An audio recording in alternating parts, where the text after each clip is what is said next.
এই ভিডিওতে আমরা টেবিল টুলস অপশনটা দেখব। টেবিল টুলস অপশনটা অ্যাক্টিভেট করতে হলে টেবিলের মধ্যে কার্সারটা রাখতে হয়। টেবিলের মধ্যে কার্সারটা রাখলে উপরে টেবিল টুলস অপশনটা অ্যাক্টিভেট হয়ে যায়। এর মধ্যে প্রথমেই আছে ডিজাইন। ডিজাইনটা প্রথমে দেখে নিই। ডিজাইনে ক্লিক করলে যে টুলবারটা অ্যাক্টিভেট হয় তার মধ্যে প্রথমেই আছে হেডার রো। হেডার রো কি? হেডার রো হচ্ছে গিয়ে আমরা যখন কোনো টেবিল আমরা ক্রিয়েট করি, টেবিলের ফার্স্ট রোটাকেই বলা হয় হেডার রো। তো এই হেডার রোটা আমরা কীভাবে কাজ করে, তো এইগুলো অ্যাক্টিভেট ইনঅ্যাক্টিভেট করার আগে আমি একটু ডিপির ডিজাইনটা একটু চেঞ্জ করে নিচ্ছি, যাতে এর এফেক্টটা একটু ভালো করে বোঝা যায়। এই ডিজাইনটা আমি করলাম। এইবার আমি দেখব প্রথমটা হচ্ছে হেডার রো। যখনই আমি চেক বক্সটাকে আনচেক করে দেবো, আনচেক করে দিলেই বোঝা যাবে যে হেডারটা আমাকে আর নতুন করে হাইলাইট করে দেখাচ্ছে না। যখন আমি চেক করে দেবো হাইলাইট করে দেখাবে। এবং সেইভাবে প্রত্যেক কটা আমরা ফার্স্ট কলামে ক্লিক করলে ফার্স্ট কলামটা এরকম দেখাবে, টোটাল রোটা ক্লিক করলে টোটাল রোটা এরকম হবে, লাস্ট কলাম। বোঝা যাচ্ছে? প্রত্যেক কটা আমি ক্লিক করে করে দেখবো। Branded rho. ব্যান্ডেড রো মানে কি? ব্যান্ড মানে হচ্ছে দল। তো ব্যান্ডেড করে দেওয়া মানে এই রোয়ের একটা দল তৈরি হবে। এই একটা কালার একটা দল, আর একটা কালার আর একটা দল, এইভাবে ব্যান্ডেড রোড কালারগুলি চেঞ্জ হয়। ব্যান্ডেড কলাম করলে বোঝা যাচ্ছে ব্যান্ডেড একটা রো একটা কলাম বাদ দিয়ে একটা দল তৈরি হয়েছে। ব্যান্ডেড রোটা বন্ধ করে দিয়ে ব্যান্ডেড কলাম করলে আর একটু ভালোভাবে বোঝা যাবে। বোঝা যাচ্ছে? তো এই হচ্ছে এই টেবিল স্টাইল অপশনের কাজ। আশা করি এটা বোঝাতে পারলাম। এবার ডিজাইন টুলবারের মধ্যে এই যে টেবিল স্টাইলস আছে, টেবিল স্টাইলসের মধ্যে অনেকগুলো প্রিডিফাইন্ড স্টাইলস এখানে দেওয়া আছে।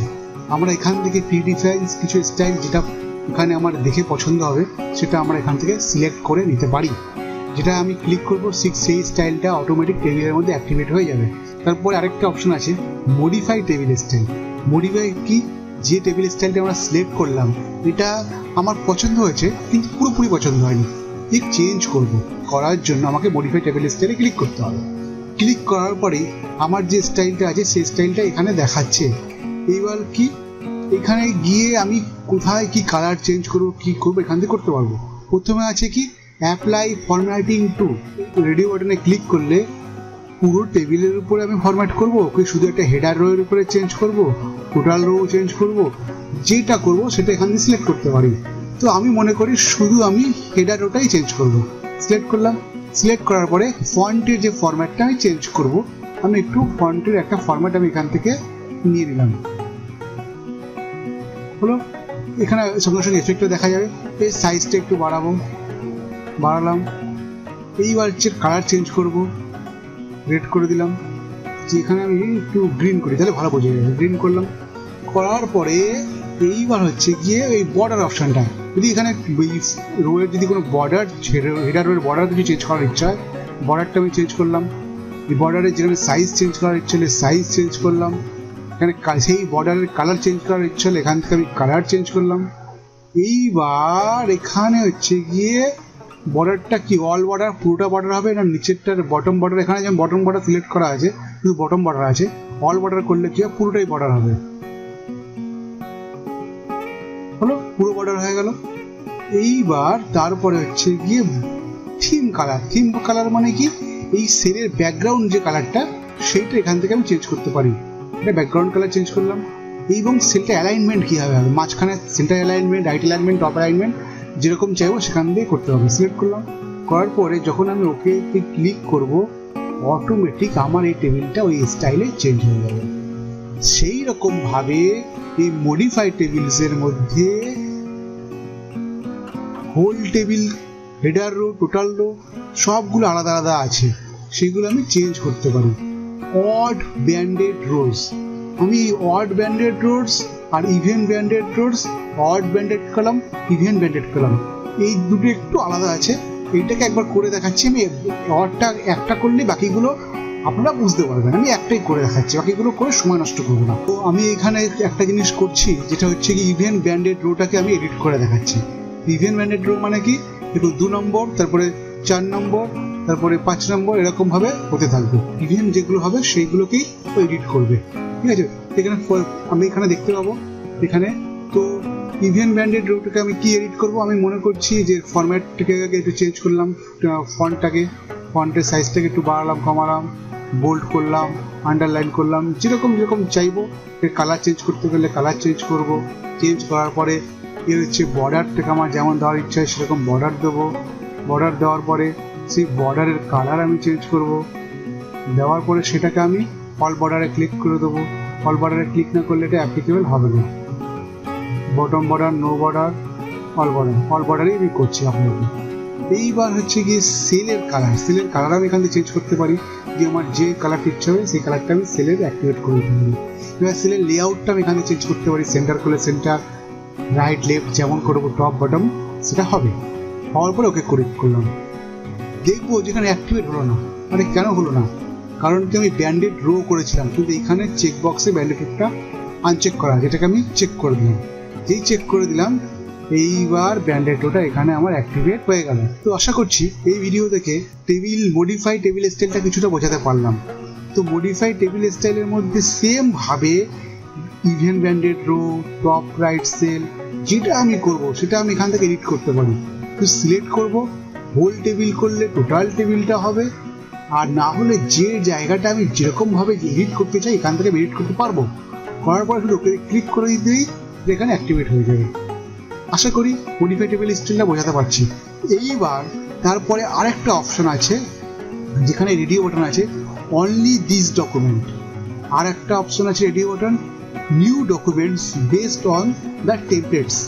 এইবার কি হবে, যদি অনলি দিস ডকুমেন্ট আমি সিলেক্ট করে রাখি তাহলে এই যে মডিফাইটা করলাম শুধুমাত্র এই ডকুমেন্টসেই মডিফিকেশনটা হবে।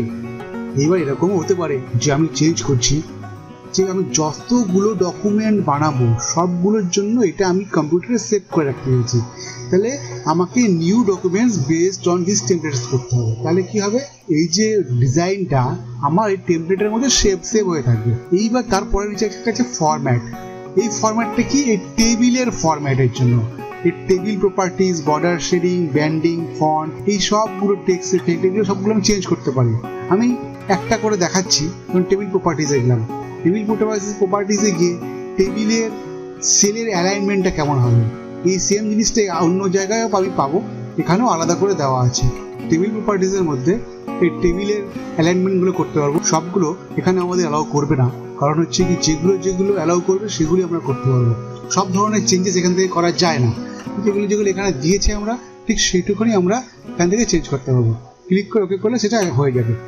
এইবার হচ্ছে বর্ডার অ্যান্ড শেডিং আমি অনেক জায়গায় বলেছি, সেম এই টেবিলের বর্ডার দেওয়া যেতে পারে এখান থেকে, সেই বর্ডার শেডিং এখান থেকে দিতে পারি, যে কালার চেঞ্জ করতে পারি, সাইজ চেঞ্জ করতে পারি, এখান থেকে বর্ডার শেডিং দিতে পারি। অ্যাপ্লাই টু কোথায় অ্যাপ্লাই করবো, এখান থেকে গ্রাফিক্যালি আমি ডিজাইনটা দেখে ক্লিক করে এগুলো আমি চেঞ্জ করতে পারি। এরপরে হচ্ছে গিয়ে ব্যান্ডিং তো আমি বলেছিলাম যে ব্যান্ডিংটা এখান দিয়ে আমরা ব্যান্ডিংটা করছিলাম। এবার সেই ব্যান্ডিংটা কটা গ্রুপ হবে, কটা দল হবে, কটা ব্যান্ড হবে, সেটা এখান থেকে আমরা স্পেশালি করতে পারি। যেমন কি এখানে যখন আমি ব্যান্ডিং করছিলাম সিঙ্গেল করে হচ্ছিল, এখানে আমি দুটো দল একসঙ্গে রাখতে পারি, তিনটে দল একসঙ্গে রাখতে পারি, ম্যাক্সিমাম তিনটে দল একসঙ্গে করতে পারি, তিনটে ব্যান্ডিং একসঙ্গে করতে পারি। আমি 3 করে ব্যান্ডিংগুলো যেটা করেছিলাম ওকে করে এবার দেখে নিই এফেক্টটা কীভাবে হয়। বোঝা যাচ্ছে, এই তিনটেরও একসঙ্গে ব্যান্ড হলো, এই তিনটেরও একসঙ্গে ব্যান্ড হলো, তারপরের তিনটে একসঙ্গে ব্যান্ড হলো, এই দল তৈরি করলো, তিনটে করে দল তৈরি করলো। এইভাবেই ব্যান্ডিংটা আমাদের হয়। এই ব্যান্ডিং অপশনটা আশা করি বোঝা গেল। তো ফন্ট তো নতুন কিছু বলার নেই। ফন্ট এখান থেকে যেমন মাইক্রোসফট ওয়ার্ডে যে ফন্ট চেঞ্জ করি, যে টেবিলের যে ফন্টগুলো আছে এখান থেকে আমরা চেঞ্জ করতে পারি। এগুলো আমি আর এক্সট্রা করে বলছি না, সময় নষ্ট করছি না। আর ট্যাবগুলো আমরা যেমন করেছিলাম টেবিলের মধ্যে আমরা ট্যাব তৈরি করতে পারি। ট্যাব আমি আগে বলেছিলাম সেম ট্যাব টেবিলের মধ্যে করা যেতে পারে। আর শেষে হচ্ছে গিয়ে টেক্সট এফেক্ট। এই টেক্সটের যে কালার, টেক্সটের যে এফেক্ট আমরা থাকে, কিছু টেক্সটের এফেক্ট থাকে, টেক্সটের শ্যাডো, টেক্সটের স্টাইল, সেগুলো আমরা চেঞ্জ করতে পারি। এখানে টেক্সট এফেক্টটা আমি একটু করে দেখাচ্ছি, ঠিক আছে? তো আমি এখান থেকে টেক্সট এফেক্ট চেঞ্জ করছি, যেমন গ্রাডিয়েন্ট ফিল্ড আমি করছি। গ্রাডিয়েন্ট ফিল্ড করে এখান থেকে আমি একটু ফরম্যাট চেঞ্জ করছি, করে আমি ওকে করলাম, ঠিক আছে? এইবার ওকে করে ক্লিক করলাম। আমি একটু কালারটা চেঞ্জ করলে আর একটু ভালো বোঝা যেত না, কালারটা আমরা একটু চেঞ্জ করে দিই। বোঝা যাচ্ছে এই গ্রেডিয়েন্টের যে এফেক্টটা বোঝা যাচ্ছে, এইভাবে এফেক্ট অড রোগুলোতে আমার কিন্তু এফেক্টটা দেওয়া ছিল, তো অড রোগুলোতে অটোমেটিক চেঞ্জ হয়ে গেল। এইভাবে টেক্সট এফেক্টটা কাজ করে। তো আশা করি এটা আমি বোঝাতে পারলাম মডিফাই টেবিল স্টাইলটা।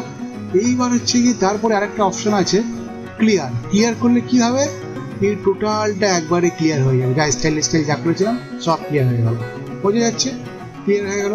আন্ডু করলে আবার চলে আসবে।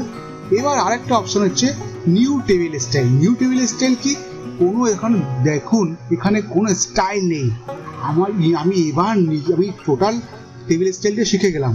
এবার আমি কি করব, নিজে ইচ্ছা মতো নতুন একটা টেবিল স্টাইল তৈরি করব এবং সেটাকে সেভও করে রাখতে পারবো। তো সেটা আমরা করতে পারি।